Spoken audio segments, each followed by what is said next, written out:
Live from New York City, it's the Wendy Williams Show. Hello, this is the Hot Topic Show. It's what we do. We won't judge, but we're judging. It's going to be juicy.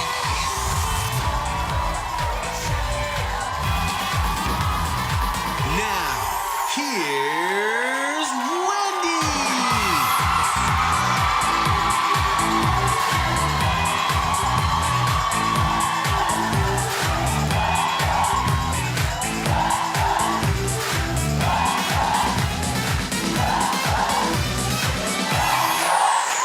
Thank you for watching. I don't take that for granted, you know. Let's say hello to my co-host, my studio audience. Fantastic. How you doing? Okay, let's get started. It's time for Hot Topics.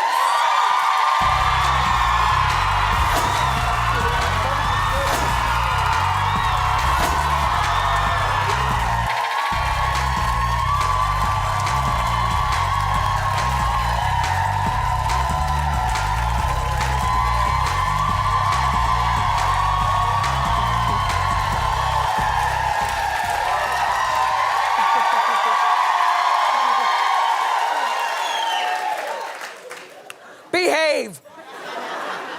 You never know what to do with a wrap dress, you know what I mean? Do you sit with it like this, in which case you're always fighting with it, or do you just let it go? Let it go. So I'm in my office, minding my own business. You know, after our show, I do enjoy watching The View. I take a little time to enjoy The View. And I was glad I was there yesterday. That was yesterday, right? Okay. God, we get so confused here. Jennifer Holliday was on. And now she's become a hot topic recently. You know Jennifer Holliday, Dream Girls. She's a legend. There she is. So she recently agreed to sing at the presidential inauguration on Friday, but she'd faced some very intense backlash from her crowd base, and it forced her to drop out. Well, you know, if you agreed to do it to begin with, then even if you dropped out, it just shows that you agreed to go along with something that maybe your crowd didn't agree for you to go along with, on one hand. On the other hand, there's more to the story, and I'm glad that I watched The View because she sat at the panel and talked, and then she performed on a circus round, which I was stunned at how she was able to balance. Jennifer, you balanced on a circus round and sang a really emotional song on The View and looked really beautiful. But back to the panel, okay. So she's talking to the women, and she's letting them know that she woke up on Friday. Now, she agreed on Thursday, woke up on Friday to death threats, people calling her the N-word, and also people telling her to kill herself. By the way, Jennifer, you mean to tell me you've never been called the N-word until Friday on your social media? Did you see what I saw? You saw she said that, right? She said that, yeah. She's from Texas? Yeah. Well, no matter where she's from, I don't care whether she's from Jersey, Texas, Chicago. Yep. You must have selective hearing. Right. Because, dear darling Jennifer, it happens to all of us at some point between 0 and about at least 10, where you hear that unfortunate word, and you might have to go home and ask your parents about it or whatever, but you hear it. So to say at 55 years old, you had never been called the N-word until Friday, it's a miracle.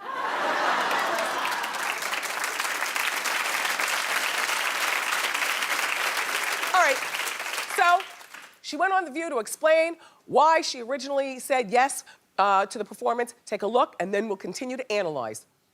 I didn't think anything of it. And I was like, oh, they want me to sing? Oh, my goodness. I could see myself on the mall, like Marianne Anderson. I'm saying, America. And I'm like trying to think about what I'm going to wear. I just really did not, it didn't dawn on me that this was like a bad thing and we weren't doing America right now. It's still my voice, I felt could be used as an instrument of healing and unity. Yeah. And I thought that we had instructions, from the Obamas and the Clintons that it was a go-ahead. We were going to do a ceasefire for one day. And I just thought it was okay, It, after hearing her speak to the girls, it kind of made me feel bad for Jen because she didn't realize what she had stepped into. But Jen also went on to say, now remember, she's performed for 4 presidents in the past. And by the way, presidential performances, I don't recall them in the past. I recall Aretha Franklin with the hat and the big fur coat outside.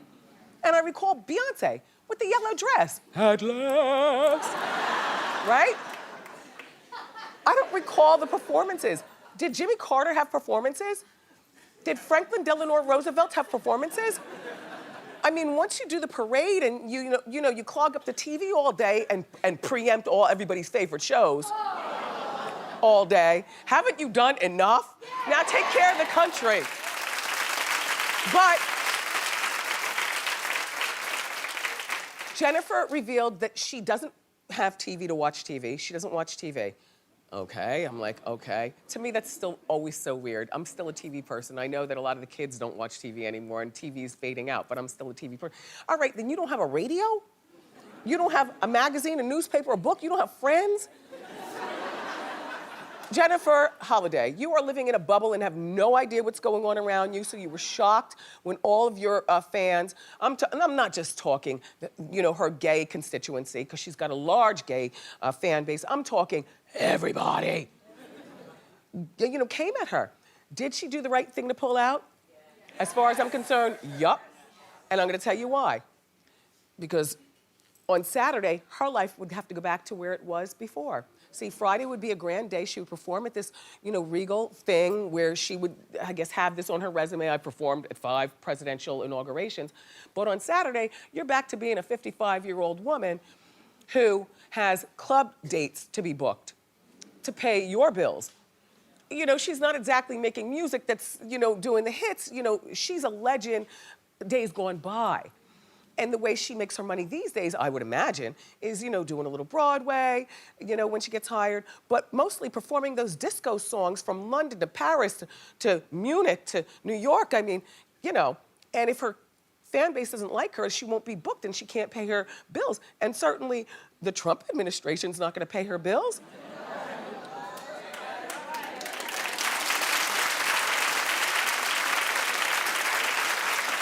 Okay. But here's the final part to the story. First of all, okay, so who's performing, you ask? Okay, and then I want to get back to Jen, because I had one more thing to say about her. All right, Toby Keith.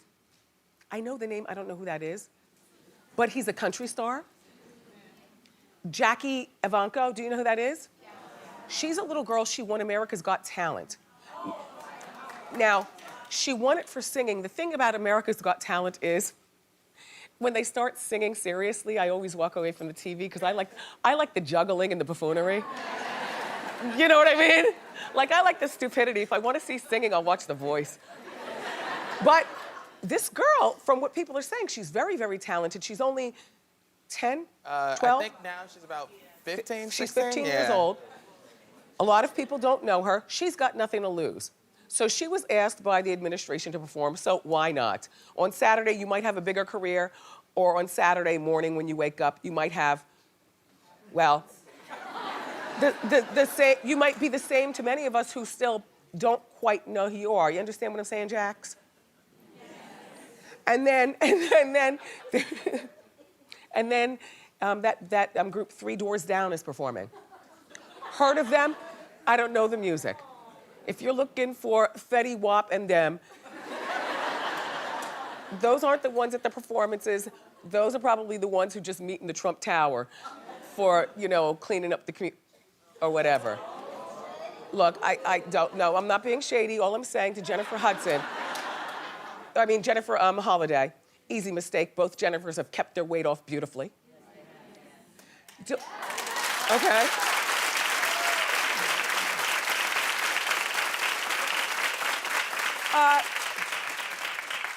Suzanne, you executive produce around here. Yes. Do people think you're only the clapper? But I know, I'm more than you're just a the boss. clapper. Thank you. Look, did you boss up the tape, the B-roll of Jennifer Holliday performing at The View? Yes, we did. Okay, can I talk over that? I just want you to know something, you guys. this might have been the song to galvanize everybody. And unfortunately, she was scared away from performing. I thought she was gonna get up there and sing one of them disco cuts. I had no idea she's gonna sing this song. It's called Come Sunday. It was written by Duke Ellington. And this is her on The View. And the images behind are the most beautiful images. It won a Grammy in 1986. And normally, like I said, when they sing on TV, I walk away from the TV. I swear to you, I stayed at the TV. I got misty. You know, that's when your eyes get watery, but the tears don't escape. Like, it's not that serious. But you get, but I got misty, and I said, oh, what a beautiful song. All in all, she did the right thing to take care of herself at 55 by backing out. But you all missed a really good performance, and I just want to thank the ladies of The View for giving us the opportunity to hear a song. It was really beautiful. And thank you too, Jen Holliday. The thing is that the cold is pretty much over, but my hearing is still dumb crazy, like in here, because it's so loud. Testing, testing, testing. Ha, ha, ha. Do you watch the reboot of The Odd Couple? Do you watch The Odd Couple? Do you watch the old Odd Couple? Excuse me, I was giving you my best Felix. Ha, ha. Well, Gwen Stefani is being sued by her former hairdresser for $25 million. Well, if you're gonna sue, I guess you sue high. Only to get something in between. Well, he's claiming that Gwen stole the lyrics from her song called Spark the Fire from him. The hairdresser says that Gwen went to him for a color and style. No, hold on, there's more to the story. The calculation's gonna make you really cackle. Okay, a color and a style about 20 years ago. He played his CD for her. See, he's working on his own music. So he's doing hair, played the CD, I guess there at the booth, and then ended up giving her the CD to leave with. Mistake number one. Because in my opinion, all these artists at the top of the pops are stealing something from somebody down here that no one will ever hear from. You know, they steal a little bit of something and make it their own. I'm not gonna list names, but they're in my head.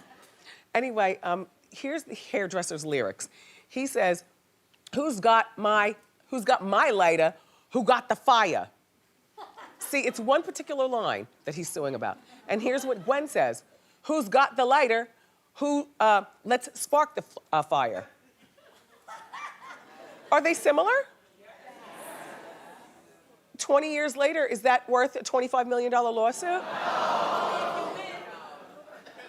So you are my people. Okay.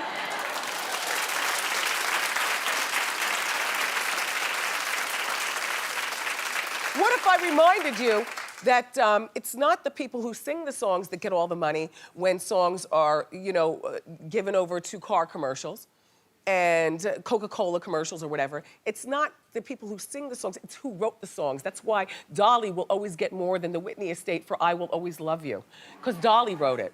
Whitney sang it, Dolly wrote it. So if this guy wrote that lyric, oh, by the way, the song was used in a car commercial. Fiat. Not sure whether it was the little Jennifer Lopez one or not, but, Fiat.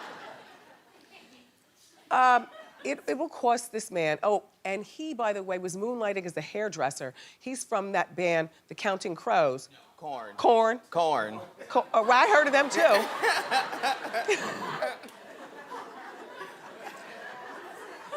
He was from that band Korn, and Korn was relatively popular 20 years ago.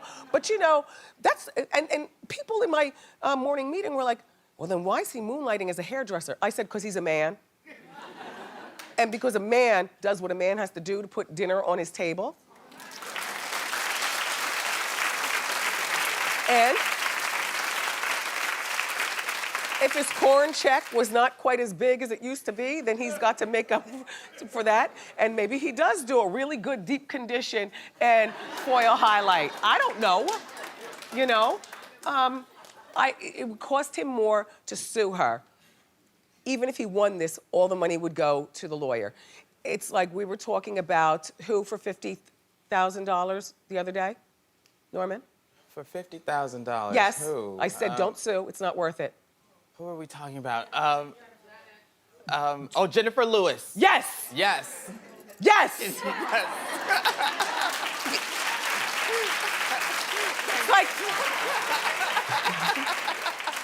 It's like Jennifer Lewis suing that charlatan. Remember we were talking about him and Jennifer Lewis the other day? You know, the actress from Blackish who plays the grandma, who's in her 50s and she worked out at the LA Fitness and the charlatan was in there and worked her pocketbook. And stole $50,000 from her, only knowing her for 3 months, allegedly. And she wants to sue him for the money back. It's not even worth it. I mean, you know, all the back and forth and the headache and whatnot. And anyway, good luck, Korn. And good luck, Gwen.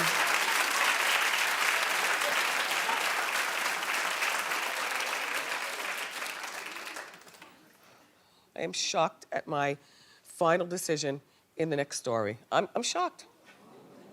But jail.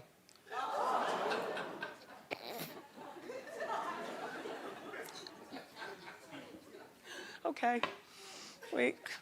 Okay, our friend to the show, dance mom Abby Lee Miller,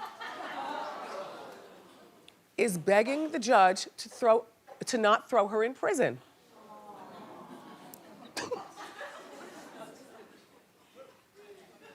Well, remember, I think she is so damn pretty. I've been consistent with this since first time meeting her. She is so, look at this, she's so pretty, but she's got this way about her and people don't like her on the dance mom. She's mean to other people's kids. Now remember, Abby pled guilty to bankruptcy fraud last year after trying to hide $775,000 of her income. Now, you tell me we go to work every day and we wouldn't get the same break. Throw away the keys. How dare you? Number one. Number two, she was also caught sneaking back into our country with $120,000 from Australia in Ziploc bags. See, jail, see? Exactly, jail. Abby is facing 5 years in prison. She gets sentenced on Friday, so we don't have to wait long. So we'll find out what happens. Abby is asking the judge to go easy on her. She says she got caught up in trying to be this new Hollywood lifestyle person. I guess she bought the Porsche when she should have bought, maybe, the Hyundai. Or, no, I'm not laughing. you don't know how it is, but you can imagine how it is. People, you get caught up. But Abby, you're 50 years old, girl. If you were 25 years old, I could see you falling for the Hollywood lifestyle. But you're a woman of a particular age, and I just don't expect you to fall for your friends telling you that you should do things that you really, if financially you can't afford them, you shouldn't do them, especially when you get on the other side of 40 as a woman. I remember turning 40, and my biggest thing was, and I was married at the time, had the boy, family and stuff. But the biggest thing was, I don't know what is going to happen to me.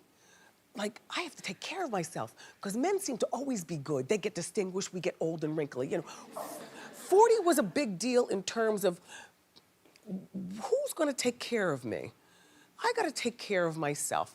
Let me not spend, or let me not do, or let me save, or whatever. Abby, here's my thought.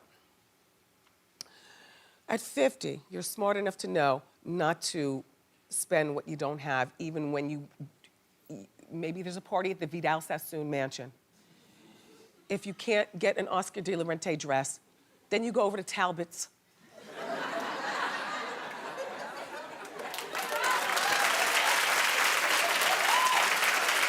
You laugh. I'm serious. You go to Talbot's, you get you something nice, you go to Claire's, you put on a whole bunch of that. You laugh. But you understand what I'm saying? Because she wanted to get the Oscar de la Renta dress and the Lorraine Schwartz diamonds or whatever, that's why her is in a sling. And by the way, one of my producers was like, why'd she use Ziploc bags? And I said, well, the snack size, if you're a mom, you know what I'm saying. That snack size, it's only like this. It's like the perfect size to put a whole bunch of money and zip it nice and tight.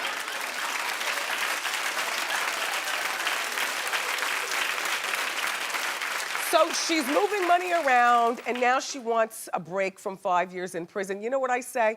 Listen, and I get it. Abby, you're a friend to our show. By the way, you're also a friend of our house. I have your bobblehead in our kitchen. I look at you every single morning at my vitamin station. I say, good morning, Abby. And there you are. But so is Teresa, a friend to the show, but I voted for her to go to jail too. That's all. Good luck, Abby. We've got more great show for you, everybody. We've got the newest beauty gadgets. But up next, our friend Kirstie Alley returns to burn on the couch. So keep it here.